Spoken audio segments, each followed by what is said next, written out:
Hi, friends. I want to take a moment and talk about something that is happening right now, and that is that a lot of guys are growing some facial hair.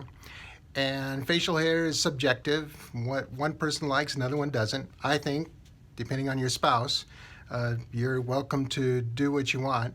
But I've always wanted to add my opinion to the discussion on facial hair, facial care, how to take care of a beard. And what qualifies me is that years ago, I remember one of my good friends and uh,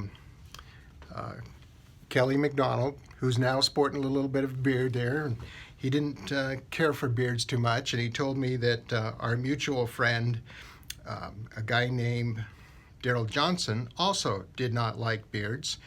And he added a caveat to it and said, Daryl doesn't like beards, but he likes your beard. And now Daryl has a beard. So it's game on. And I wanted to justify what I was doing by saying that off and on in my life, I've had a beard. And I captured a really hot babe while I had a beard. So beard and babe, I got them. And very red. I used to let it grow during hunting season. Some of my friends would recognize college days, lots of hair, lots of beard. And this one from shortly after we got married, a few years afterwards. And then I also saw a posting recently from Eric Roundtree, Roundtree without a D, and I'm going to post his name on my posting so you can go to his and see how he takes care of his beard. He's got a double-fisted long beard, and he's had it for some time, and so he had some really good ideas on how to care for it, and he recommended a number of things. I pretty much do whatever is really cheap, and one of the things that I'm guilty of is using Suave, and I use the tropical coconut conditioner. Some people don't think they changed the smell of it. It's a little bit different, but I like it. I use it. There's some other ones that are even better, and they're not that much more, but this will keep your skin hydrated and your beard soft. You can also use a number of other things. I use the Spearmint Eucalyptus Lemongrass Spa. It's kind of almost like a bar of soap, but it's wax. And you just put it in your hand and kind of rub it in. It smells really good. You can use the bee balm and just rub that in, or you're going to laugh at this. You can also use bag balm. This stuff is good for a whole lot of things, and it's been around for years. A lot of farmers know bag balm, and so I've always had that and had it around. It'll stay in your skin. It'll stay in your beard for a little while. Doesn't quickly dissolve. But those are just a couple of things. Now, the reason why I wanted to add to Eric Roundtree's posting was because I've just had an issue with people who grow beards. And my feeling is that there are some people that shouldn't do it. If it doesn't grow, especially when you're into your 30s and maybe 40s, stop. It's not necessary. But now, if you're younger and you got some bald spots, you might want to work it. You could shave it, and if you cut it, it will. The idea is it will grow. But there are some people that just probably ought to give up. Mr. Ball should probably find a new look, because it isn't working very well. And there's some others. And I'm gonna do another one here from basketball. Basketball has some really good pictures of.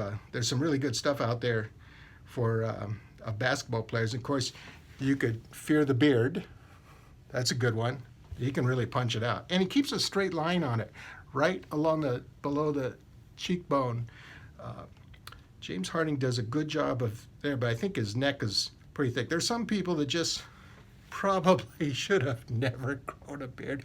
Bill Walton, back in his Trailblazer days, as he got older, it looked a little bit better, but it needed some work early on, and it would look better trimmed. I also like going way back There was a guy named Brian Winters for the Bucks, and he grew a great beard, and he trimmed it to some degree.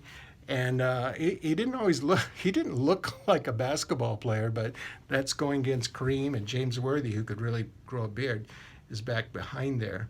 As well, there's some others that I could chronicleize here along the way. Baseball has its guys that can grow beards. Ezekiel Elliott can punch it out. And I don't know, it's nice and trim, I guess. And then there's the Birdman. The Birdman's got to grow. He can't grow anything but a big bushy beard because he's the Birdman. He's got to have a nest. So Chris Anderson works that. Now, if you make good money by having a big bushy beard, I say go for it. I say bring it on.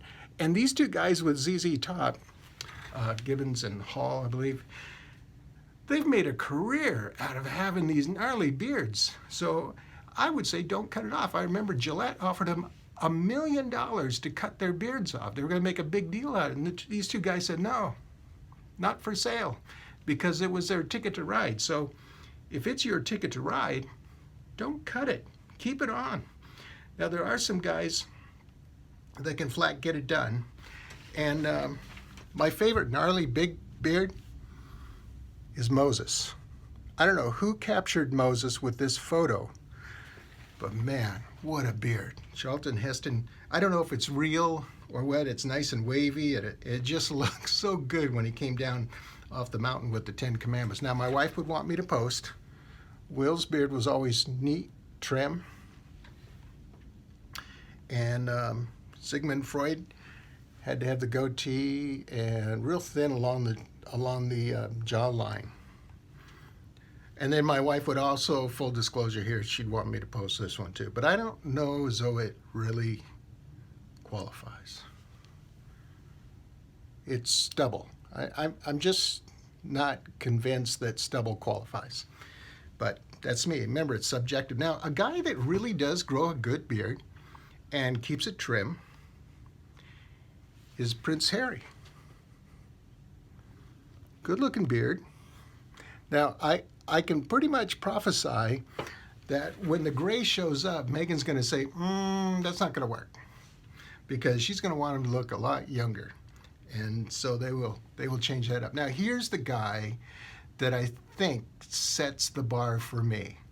And I confess it's a tough one to reach, but it just always looked good.